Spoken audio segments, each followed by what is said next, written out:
அனைவருக்கும் வணக்கம். இந்த குழந்தை எங்கே இருக்காங்கன்னு பார்த்தீங்கன்னா திருச்சியில் இருக்காங்கங்க. 4மே ஆண் குட்டிகள். யாருக்காவது தேவைப்பட்டால் அந்த நம்பருக்கு காண்டாக்ட் பண்ணுங்கள்.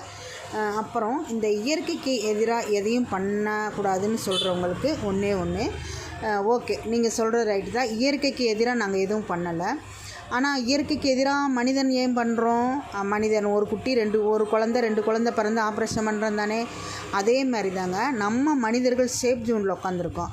ஆனால் இந்த வாயில்லா ஜீவன்கள் ஒரு தடவை குட்டி போடுறப்ப அது படுற வேதனைகள்லாம் உங்களுக்கு தெரியாது, அதை பார்க்குற எங்களுக்கு தெரியும். சரி, அப்படி நீ சொல்கிற பரிதாபப்படுற நீங்கள் ஏன் அது குட்டி போடுறதுக்கு ஒரு இடம் தேடுறப்ப நீங்கள் கொஞ்சம் இடம் கொடுக்கக்கூடாது? அது ஒரு நேரம் சாப்பாடுக்கு எவ்வளோ கஷ்டப்படுதுன்னு தெரியுங்களா? ஏன் இதெல்லாம் நீங்கள் புரிஞ்சுக்க? அம்மா பண்ணுனா அது சரி, இவங்களுக்கு பண்ணுனா அது தவறு. அதாவது இவங்க படுற கஷ்டம் அந்த குட்டிகளும் படக்கூடாதுன்னு சொல்லி தான் ஒவ்வொரு அனிமல்ஸ் லவ்வர்ஸும் இதை பண்ணுறோம். நன்றி.